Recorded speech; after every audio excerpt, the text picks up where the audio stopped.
Hey everybody, Al Puglisi Trains, and this is Howard Zane, and I'm not going to ask you how you're doing, Howard. Great leaping lumps of lizard shit. I'm doing fine. And this is an episode, an ongoing episode of Let's Talk About Brass Trains. And who better to talk to brass trains about than Howard Zane? Well, I used to be Howard Zane. Yes. I'm way out of the loop, but I still have a lot of pieces left. We're looking at an inventory here, not counting what's in my collection or downstairs. We have about 500 pieces for sale still. Yes. And when I bought this stuff years ago, I only bought quality because it's easier to sell quality than junk, even though some prices are way down. And you may construe it as being inexpensive, but it's not because it's good quality. Right. So we have we have 6 pieces here today. Yeah, we pick some just picked them off the shelf. affordable brass. You don't have to be a millionaire, folks, to own a brass locomotive. And if you want something special that's not mass produced, that's not a plastic piece or a mass produced piece, this is the ticket. And yeah, we just pick some of these. Howard actually picked some of these off the shelf to show you, and they're exquisite, and they don't break the bank. Now, this brass is not DCC with sound. If you decide to do that, you need to add that to it. We don't do that, but Yeah, we can get it done for you, right. but it might take some time. Yeah, the local folks that do it here are very backed up. But a lot of folks that buy this buy it to collect it, or don't mind that it's DC, or a lot of folks have bought brass and taken it upon themselves to convert it to DCC with the sound. So let's start with. Well, we have a super expensive model, not expensive. Now this model here, one time was around $1,700 to $1,800. We have this on sale today for, would you believe, $1,195. And that's I can't say mint because it was in its excellent condition. Right. But it was never seen the rails. Right. It's never been run. Never been run. It's got the sound cam in it. It's serial number custom serial number 98. And the sound cam we're referring to is like a PFM sound cam for the PFM sound system 2, which was Or you could use any kind of sound. or you could convert it to DCC. Beautiful does. It's got the coal load in there. Wow. Water scoop. No, I don't know what this on-off thing is. Yeah, I don't know what that is. But this is made by, this was imported by Key. Yeah, it's imported by Key in the late 90s. It's a Sam Hongsa model. And it was made in Korea. Made in Korea. And it was factory painted. Yes. And then the next one on our little This was sheet here. unpainted one originally. This is custom painted. Now, when I say custom painted, a lot of folks buy these models painted, but they don't realize what a job it is to do the headlight numbers. Anything we sell, we've got to like to have the headlight number done, because if you ever try doing one of these, it's going to add years to your life. Let's turn it around and show folks that headlight. I got it here, what you're talking about. Oh yeah, those tiny little headlight numbers. Yes. And this is a New York Central custom painted custom piece. painted. This is a West Side beautiful models built by Microcast Mizuno, also in the late 80s. Now this model here would be $650. Okay, so this is $650. Right. And this thing is heavy, folks. Oh, it's been extra weighted. This thing feels like it's a brick. Yeah. Now everything we sell is guaranteed. Well, we say it's guaranteed. It'll run beautifully. We do recommend pickup if possible, because if you come here, you get a tour of my layout, Al's layout. Right. We can talk about trains. You see the museum, and enjoy the worst cup of coffee on the planet. And see Howard's great layout, and plus see the other 450 plus engines. Oh, plus the ones downstairs. Yeah. We got another 300 downstairs. And, although this thing doesn't have DCC and sound, I'll tell you what, this thing weighs a ton. I have Well, it's been customized. and where was this one made? Japan, Howard? Yes. This is a Microcast, but it's a Japanese model. It's a Japanese built model, and the Japanese. It's not rare. I can't say rare. Right. But it's a beautiful model. It's one of the best versions of this one I've seen.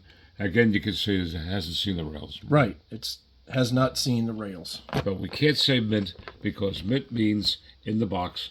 So, for example, if somebody wants to see a mint model that's never out of the box, and once I take it out, it's no longer mint. Right. The minute it's taken out of the box and unwrapped, it goes from mint to excellent. So these people that claim their locomotives running on their layouts are mint are misusing the word mint. Well, sometimes it's definition. Right, now, so that one was $6.95. That's $6.95. All right. And then our next little guy here, everybody's going to recognize as the Norfolk and Western. Yeah, this is a J. This also, the Sunset, this was unpainted at first. It's custom painted. Again, you can see it's excellent condition. Never on the rails. Again, the headlight numbers were done. So that's done for you. Right, and this thing was custom painted. Yeah. Now, I used to do custom painting, and I did headlight numbers. And the way to do this correctly is to put one on at a time and let it dry, and then do the next. If you got a 4-digit number, you're screwed. If you got a 2-digit number, yeah, it's a good day for you. Right. I ran out of 4-letter words trying to do these things, so that's why it's very important to me. Now, did you do the custom painting on this one? No, I did not. Okay, this one's number 601. This is not 611, but again, you pick up a number's accurate. You pick up a Bachmann piece, and then you pick up this. This thing weighs a ton. Well, it'll also probably run for several lifetimes. Yeah, this thing is and this was manufactured Another thing about brass, people poo-poo it. They say, well, I'm going to buy a plastic counterpart or a die cast. Okay, that's fine. However, think of your family. Someday you're going to die, and someday your family has to sell your stuff. And what they're going to get for plastic or die cast is probably 25 cents max on the dollar. Right. On brass, the worst you can do is get 50% on the dollar, sometimes even more. Yeah. And you have a chance to sell it. Brass holds its value far better. Well, not like it used to, but it's still a much better investment. Right. And again, this Norfolk and Western J, it's a Sunset model, has the original box, and that one was how much? That was... that's $5.95. Yep. Now, we're going to go over to an interesting, gem models. This is a... That's the gem. Most of these were built by Guild, which is also Japanese. Oh, I didn't know that. This over here, very rarely do you see one in this condition. This, again, has not seen the rails. It's an M1... I think it's the M1B or an A. I can't really tell the difference. I'm not a Penzi nut. M1A, it says. Oh, M1A, then. That's what it is, an M1A. I think a B has a different steam chest, as I recall. And this one is, again, original box. Yeah, you can see it's absolutely perfect condition. Wow.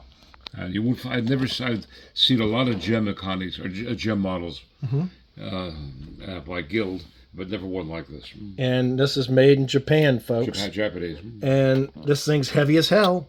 I mean, I keep saying it, but again, folks, I go to my friend's house, and a lot of my friends are running plastic versions of these, and you can pick it up, and you feel like you're picking up a piece of paper. This thing's heavy as hell. So it's an absolutely beautiful piece. And then the next one we have over here... That's one of my favorites, Akani. Is an Akani. Yeah. And tell the viewers, Howard, before we get in, tell us about Akani again. Akani was, they started in the late 50s up through about 1962, when I think the old man, Akani himself, fell off a ladder and he wasn't doing too well. Ooh. And they sold their projects to gem models. Okay. The gem upgraded a little bit, but the later run Akanis, like 61, 62, they stopped using sand castings. And they stopped using turnings and they went to castings, which were a lot better. This is one of the ones with the castings. Okay. This is a mint Akani. This is the heavy 482.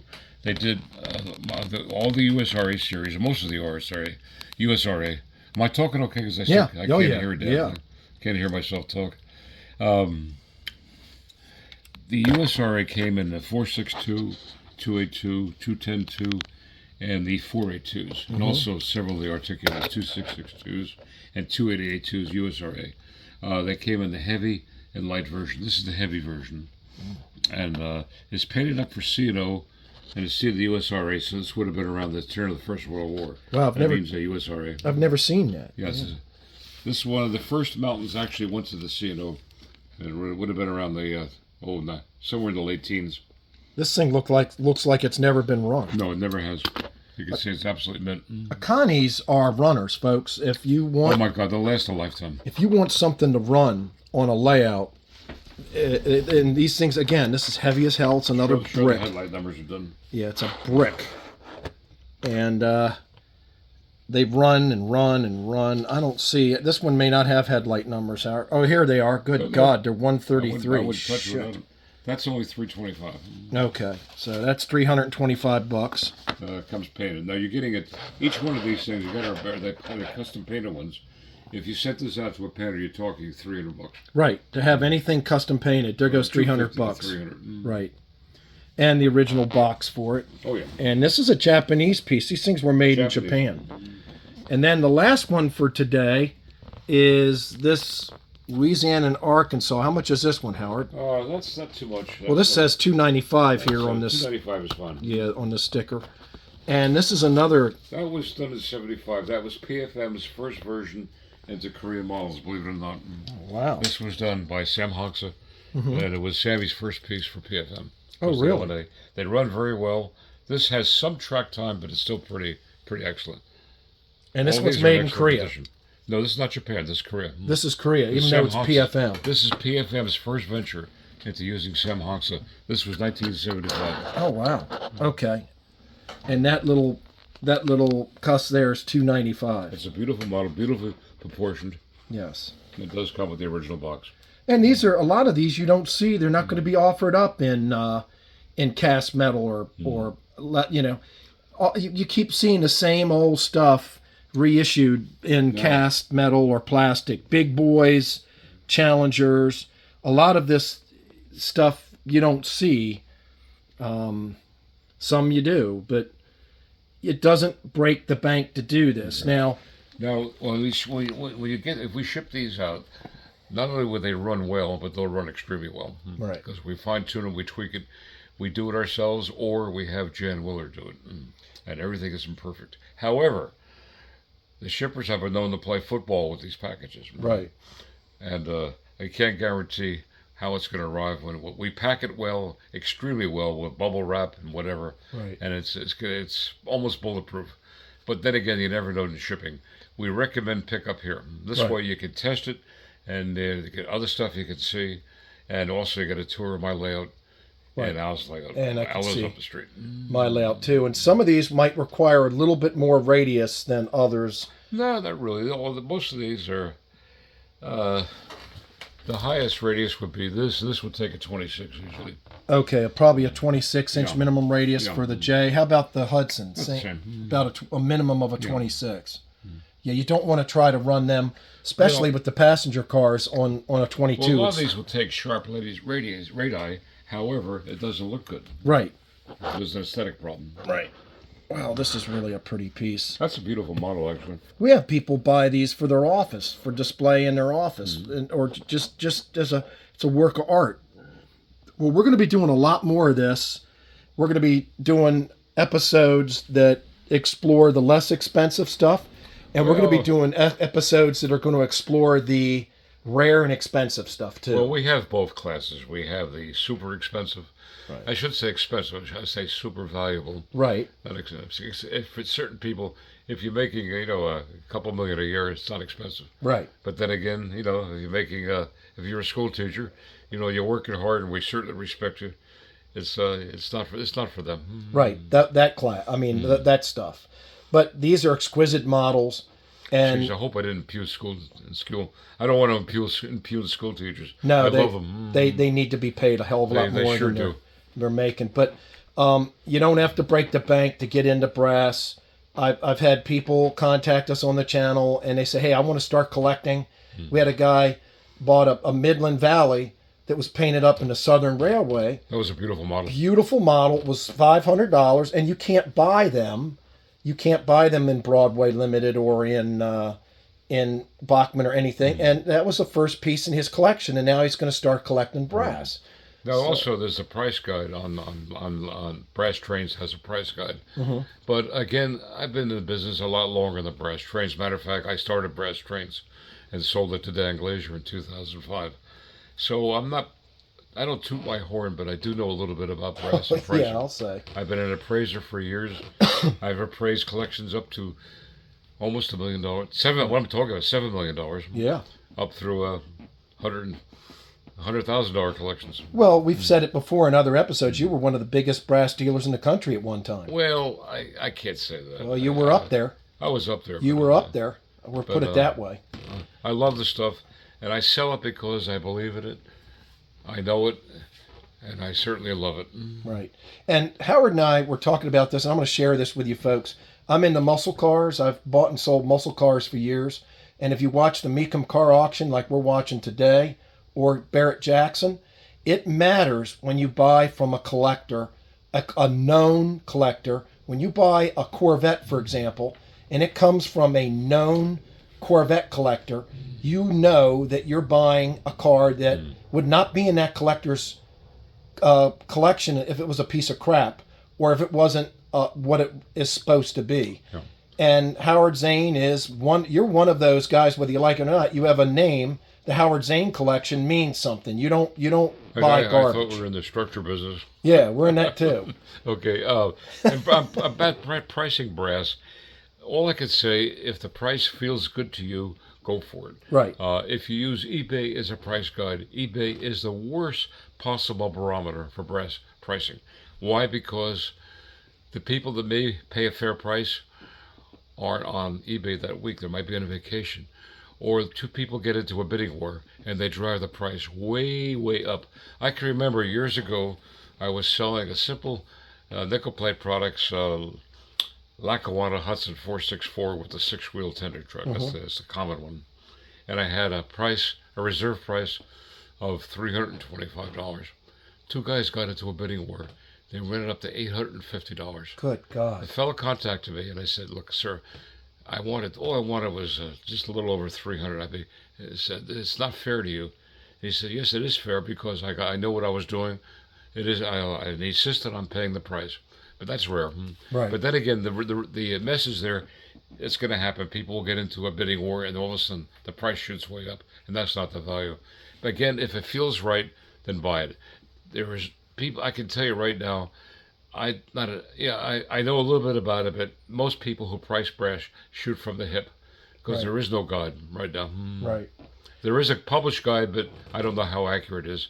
I don't agree with a lot of the prices. Then again, I do agree with some of the prices. So it's a hit or miss. And just because an auction starts at a certain price doesn't mean that, I saw that engine on eBay for X number of dollars. Doesn't mean shit. Doesn't mean shit because what did it sell for? Yeah. And then, there might be a rare piece out there. You know, some people might get lucky and buy an incredibly rare piece for nothing, or for very little amount. That doesn't mean that everybody else with that piece, it's not worth anything. So it's not a good guide. And Howard, that's a really important discussion, I think. Well, again, if it feels right, that's the best thing I can say. If it feels right, go for it. Right. Well, Howard, I really appreciate it, and this is going to be the beginning of a long and interesting series on brass trains. Well, I'm your man. Thanks, Howard. Thank you, Al.